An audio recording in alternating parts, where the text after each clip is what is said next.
Nós veremos, com os exemplos desta história, que há pessoas que, embora trabalhem mediunicamente, e que nem por isso estão livres de adoecerem por influência espiritual inferior.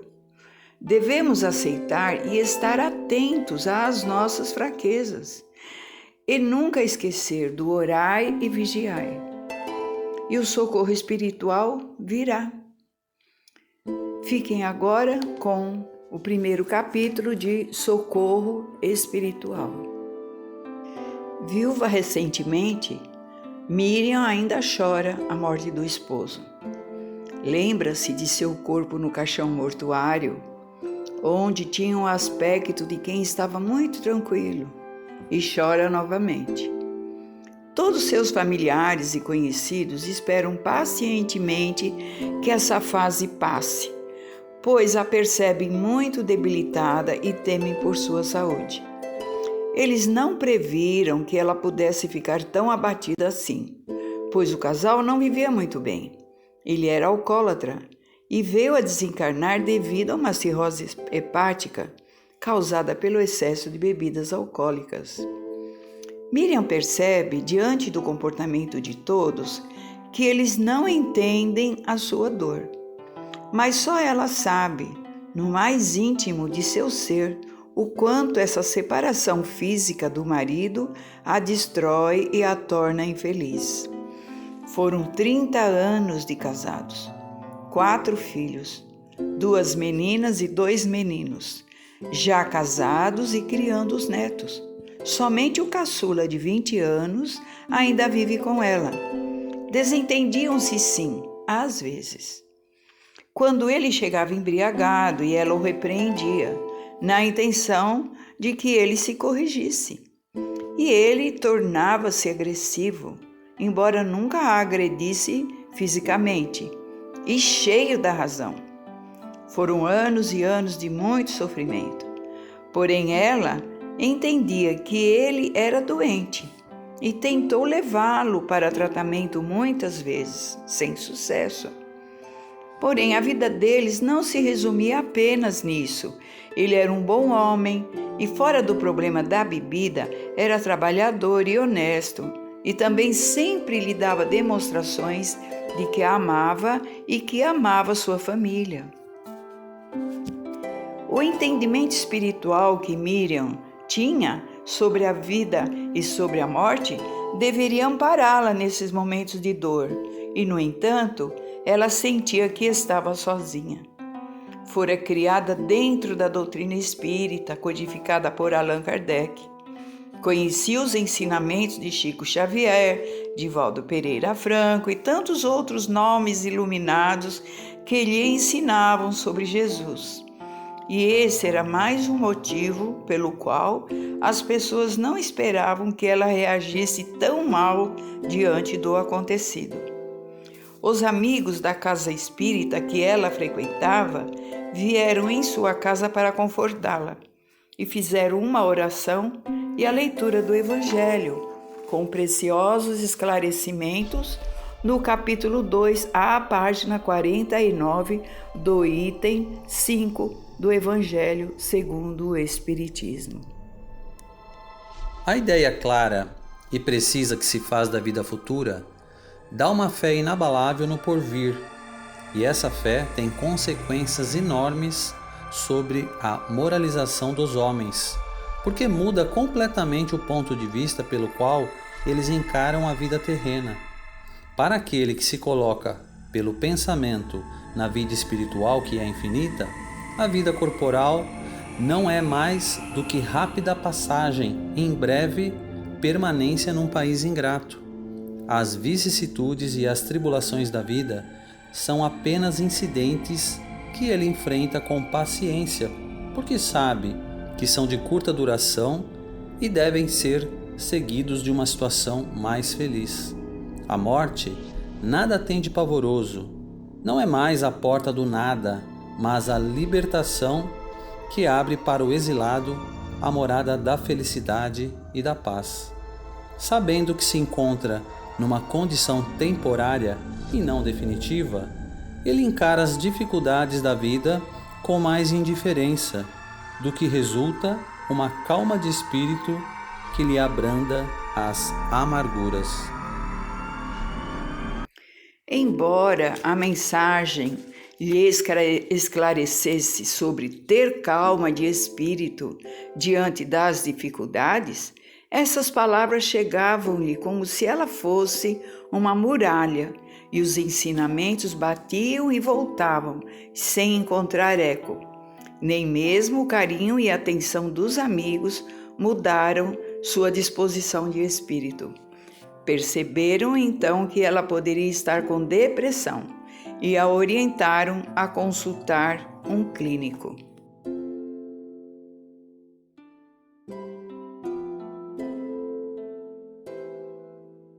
Socorro espiritual. Nós vimos até aqui que a personagem Miriam, por sua viuvez, caiu em profunda depressão, que nem mesmo o auxílio de parentes e amigos e o entendimento sobre a doutrina espírita conseguiam demovê-la desse estado. Ela não acreditou que pudesse estar com depressão. Dizia consigo mesma que estava apenas triste, pois encontrava-se em sua casa vazia dele e sozinha. Certa manhã, Miriam arrumou-se, pegou sua bolsa e saiu de casa. Todos que a observavam animaram-se. Poderia ser uma reação. Era um bom sinal. No entanto, ela dirigiu-se ao cemitério na campa de seu marido. Levou flores, limpou o jazigo, mas não conseguiu orar. Ela ficou pensativa diante do túmulo. Perguntava-se há quanto tempo não orava. Não imaginava o motivo. Somente sabia que se sentia impedida. Olhou o túmulo, sabendo intimamente que somente os restos mortais do físico estariam ali. Mas seu espírito já teria alcançado outras paragens. No entanto, o que a levara até ali? Na realidade, procurava um refúgio, um lugar onde poderia sentir algum conforto. Não suportava mais viver naquela solidão. Sentou-se na beira do jazigo e por lá ficou longas horas, quando por fim cansou-se e resolveu voltar para casa. Os familiares e amigos assistiram impotentes a partir daí, todos os meses, no mesmo dia em que se deu o desencarne, ela dirigir-se ao cemitério. Essa necessidade de ir ao cemitério aconteceu quando seu marido, no plano espiritual, a partir do momento em que teve consciência de si mesmo e de sua situação e recebia auxílio dos amigos espirituais, estava voltando aos poucos a sentir o equilíbrio emocional e a lembrar-se de seu desencarne e da família querida que deixara no plano físico. E tudo caminhava bem, até que começou a sentir fortes emanações de sofrimento e de saudades vindos de sua esposa. Desejou estar com ela e voltou a sentir-se infeliz e doente. Numa atitude impensada, fugiu, dirigindo-se ao seu antigo lar, desejando um conforto em um total desequilíbrio. No entanto, o ambiente do lar em que viveram estava protegido pelos amigos espirituais da família, que impediam a aproximação de quem viesse e que poderia tirar a paz do local. Miriam sempre tivera como hábito as orações no lar e a leitura do Evangelho segundo o Espiritismo, e isso ela estendeu para a educação de seus filhos. Trabalhava como voluntária na casa espírita, onde dava passividade às comunicações mediúnicas. Desde o falecimento do esposo, ela ficou vulnerável e, por sua fragilidade, afastou-se dos trabalhos. Mas seu lar estava devidamente protegido pelos amigos espirituais protetores do ambiente. Ela começou então a receber sugestões mentais para se afastar do lar, e ela obedeceu, dirigindo-se ao cemitério. Naquele ambiente, ele conseguia aproximar-se dela. Sua mediunidade em desajuste sofria a influência dele, com a sua permissão. Então, encontravam-se os dois naquele ambiente do cemitério, junto ao seu jazigo. Mas essa aproximação não era salutar para nenhum dos dois. Ele reclamava, através de ondas mentais, por ter se afastado dela e estar doente, e ela sentia que seu desespero e seu sofrimento, junto ao dele, tomava proporções maiores ainda, sem conforto ou esperança. Voltava para casa ainda mais abatida e deprimida, sem disposição para nada, e ele ficava lá naquele local esperando ansiosamente pela volta dela, envolvendo-a com suas ondas mentais. Os amigos espirituais tentavam de todas as maneiras demovê-la de sua intenção de permanecer ali. Porém, nas várias vezes em que quase conseguiram êxito, Miriam o chamava para estar com ela e ele retornava, formando assim como uma simbiose de espíritos, de encarnado para desencarnado, que nada conseguia separar. Cada vez mais debilitada, ela pensou em suicídio, mas seus conhecimentos sobre a vida espiritual a impedia, embora seu organismo estivesse em uma decadência quase total, muito próxima ao de um suicídio. As lições aprendidas ainda estavam em sua mente. Livro dos Espíritos, página 314. Resposta dos Espíritos à pergunta 957. A finalidade que persiste entre o espírito e o corpo produz em alguns suicidas uma espécie de repercussão do estado do corpo sobre o espírito, que assim ressente, malgrado seu, os efeitos da decomposição, experimentando uma sensação cheia de angústias e horror. Esse estado pode persistir tão longamente quanto tivesse de durar a vida que foi interrompida. E, além disso, ela sabia que a morte não a livraria do sofrimento, pois o espírito é eterno e ainda a separaria em definitivo do marido. E assim, nessa situação em que ela sentia a necessidade de se libertar desse assédio criado por ela mesma, mas sem encontrar os meios de conseguir, se passaram 2 longos anos.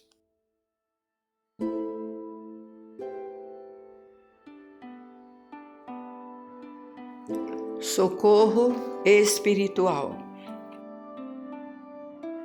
Nós vimos até aqui que Miriam passou a obsidiar o espírito de seu marido, que, atraído por ela, passou a recusar tratamento, prejudicando assim seu aprimoramento e enfraquecendo sua resistência, sendo ela também igualmente prejudicada, perdendo o gosto pela vida, visitando a campa do marido mensalmente por 2 anos consecutivos, fortalecendo assim o elo que os ligava.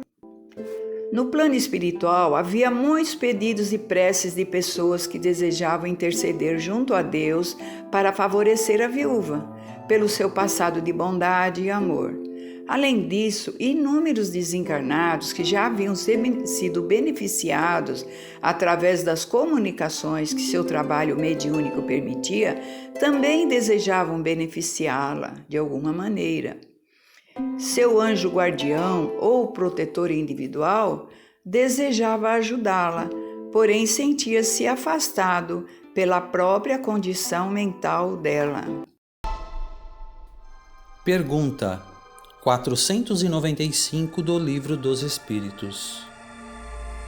O espírito protetor abandona às vezes o protegido quando este se mostra rebelde às suas advertências? Resposta dos espíritos: afasta-se quando vê que seus conselhos são inúteis e que o homem lhe fecha os ouvidos. Ele volta, logo que chamado. Há uma doutrina que deveria converter os mais incrédulos por seu encanto e por sua doçura, a dos anjos da guarda. Pensar que tendes sempre ao vosso lado seres que lhes são superiores, que estão sempre ali para vos aconselhar, vos sustentar, vos ajudar a escalar a montanha escarpada do bem, que são amigos mais firmes e mais devotados que as mais íntimas ligações que se possa contrair na terra. Não é essa uma ideia bastante consoladora? Esses seres ali estão por ordem de Deus, que os colocou ao vosso lado. Ali estão por seu amor e cumprem junto a vós uma bela, mas penosa missão. Sim, onde quer que estiverdes, vosso anjo estará convosco. Nos cárceres, nos hospitais, nos antros do vício, na solidão, nada vos separa desse amigo que não podeis ver, mas do qual vossa alma recebe os mais doces impulsos e ouve os mais sábios conselhos. Os protetores espirituais, impulsionados pelas energias benéficas da prece e tendo em vista as dificuldades em encontrar o caminho para o devido socorro, reuniram-se com seu supervisor e explanaram a situação, tendo em vista que urgia uma solução. Nada a demove de estar com o espírito de seu marido, que também se compraz em estar com ela, explicaram. Mesmo sendo detentora de conhecimentos espirituais, sua mente se fechou e está completamente entregue a essa energia que os consomem, incapaz de uma reação. O silêncio se fez na sala, onde se procurava orientações de Deus sobre o exposto, que foi interrompido após profundas reflexões e a voz do orientador superior daquele grupo se fez ouvir. Ela sempre socorreu os necessitados, então a ajuda deverá ser através desse caminho. Mas nós não sabemos como, pois ela fechou sua mente para tudo.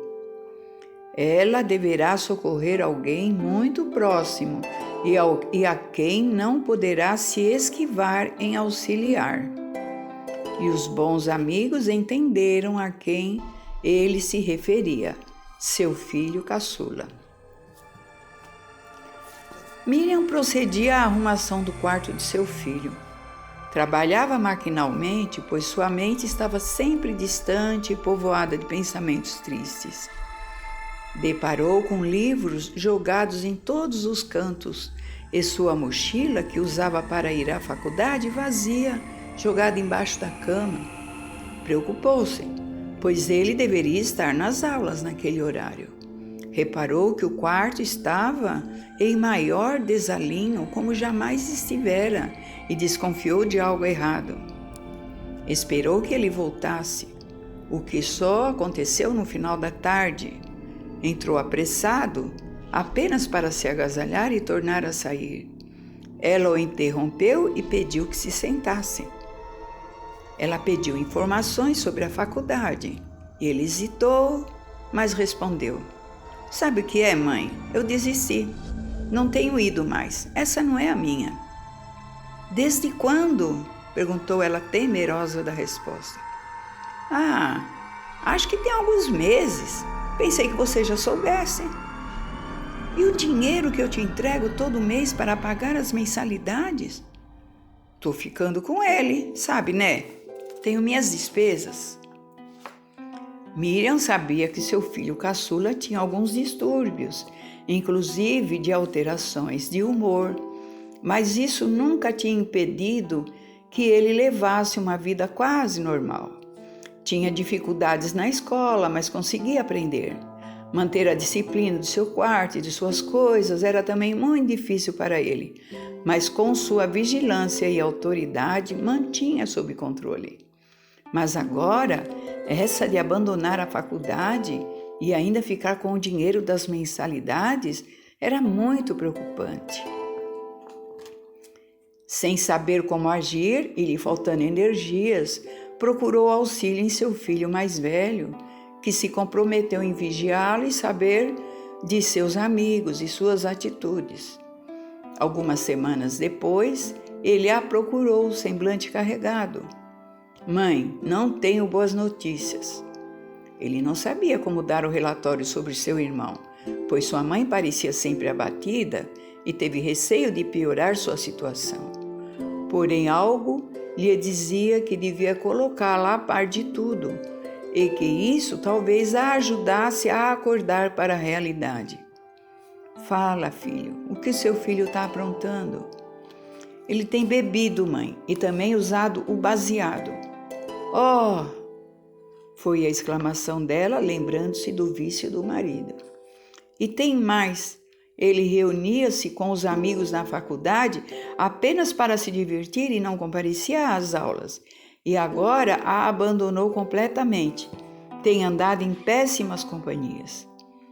E diante da falta da reação da mãe, o moço aconselhou: precisa levá-lo a um tratamento psicológico, mãe, e mantê-lo sob vigilância. Ela sabia que essas providências só poderiam ser tomadas por ela, pois todos trabalhavam e tinham a vida bastante corrida. E retornando ao antigo hábito da oração, suplicou: onde arrumar forças, Senhor? Na mesma semana, já estava com ele no consultório do psicólogo. Deveria levá-lo e voltar com ele para que ele realmente fizesse o tratamento. No início ele se recusou a tudo isso, mas ela reuniu a família e todos conversaram com ele no sentido de se conscientizar do problema. O médico o encaminhou para exames e depois para o psicanalista, que o medicou para se manter estável e continuar o tratamento com o psicólogo. Foram muitas idas e vindas ao médico, e com tudo isso, ela quase perdeu o dia da visita ao cemitério. Porém, lá estava ela, pontualmente.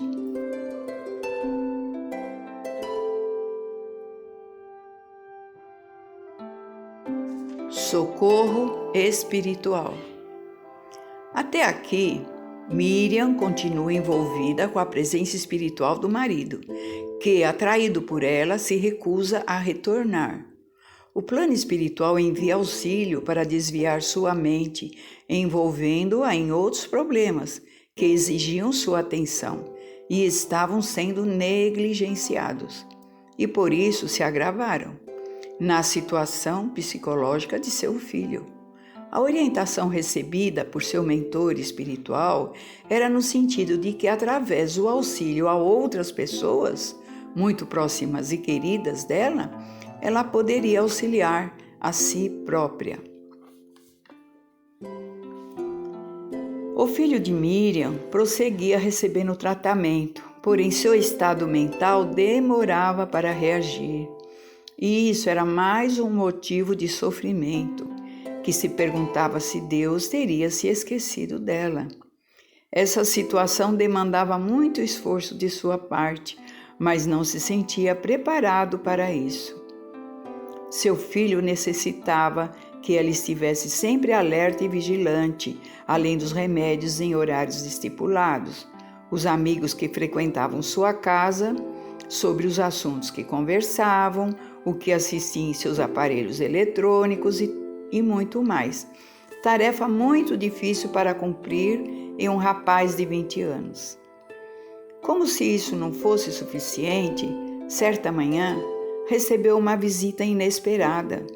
Sua mãe, que residia no interior de São Paulo, estava à sua porta, com bagagem de viagem, pedindo para residir com ela.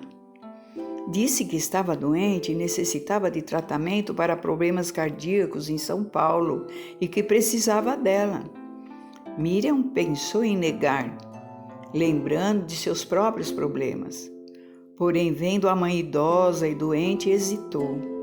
Sua mãe conseguiu convencê-la, dizendo num abraço emocionado: "Preciso de você, filha, e só confio em você para cuidar de mim." "É claro, mãe, conte comigo", respondeu também emocionada.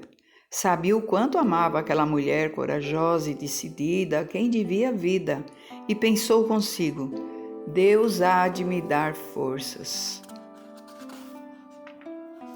Sem perceber, o hábito da oração estava voltando em sua vida.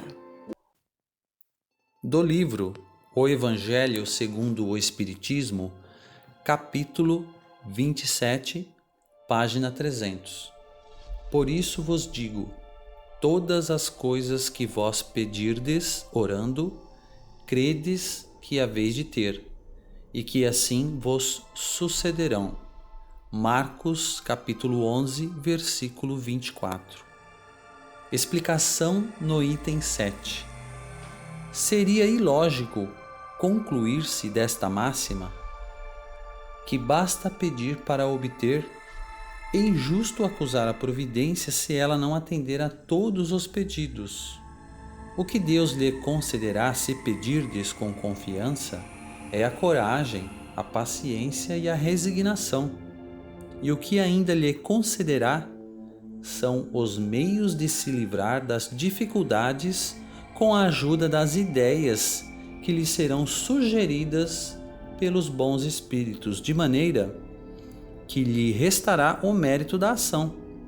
Deus assiste aos que se ajudam a si mesmos, segundo a máxima: ajuda-te, que o céu te ajudará, e não aos que tudo esperam do socorro alheio, sem usar as próprias faculdades, mas, na maioria das vezes, preferimos ser socorrido por um milagre, sem nada fazermos.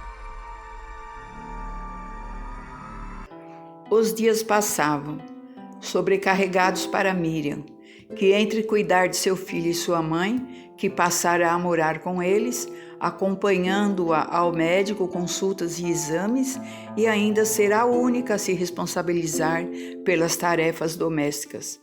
Deitava-se à noite cansada e o sono vinha imediatamente, sem tempo de pensar em si mesma. Com tudo isso, sentiu a necessidade de voltar a fazer as orações do Evangelho no lar novamente, agora acompanhada da mãe e do filho, que também se beneficiavam disso.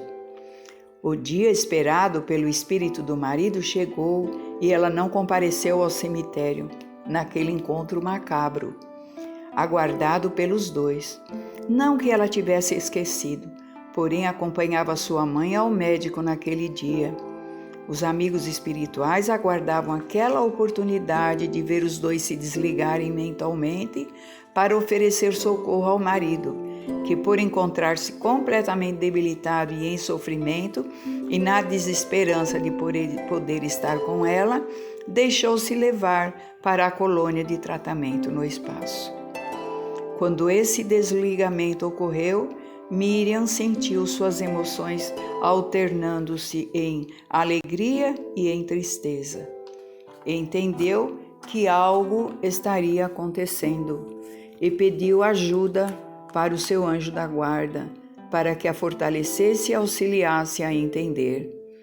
Era a sua sensibilidade mediúnica que estava retornando e aflorando. Percebeu que seu marido estava sendo socorrido e só lhe restava orar por ele. Recolheu-se em seu quarto e orou silenciosamente e pediu perdão a Deus por ter se revoltado contra seus desígnios e desejado reter aquele espírito junto a si. Socorro espiritual.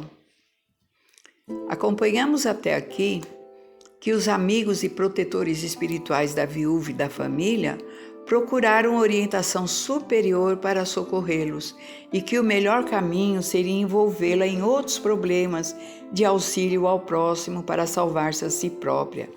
E foi no exercício da caridade que ela conseguiu sair daquele estado obsessivo e cuidar da própria vida novamente. Vamos ver agora a conclusão desta história.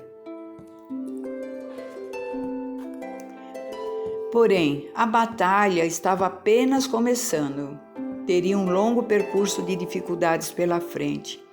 Percebeu sua saúde debilitada pelo longo tempo em que a negligenciou e procurou a casa espírita, em que já havia sido trabalhadora, para fazer um tratamento de saúde. Foi orientada a procurar o médico da matéria, pois o tratamento espiritual não exclui que se tenha esse cuidado.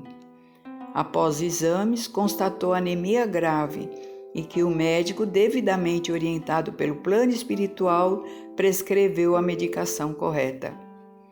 Transcorridos 6 meses de tratamento, ela já sentiu os efeitos benéficos, com sua energia e boa disposição devolvidos.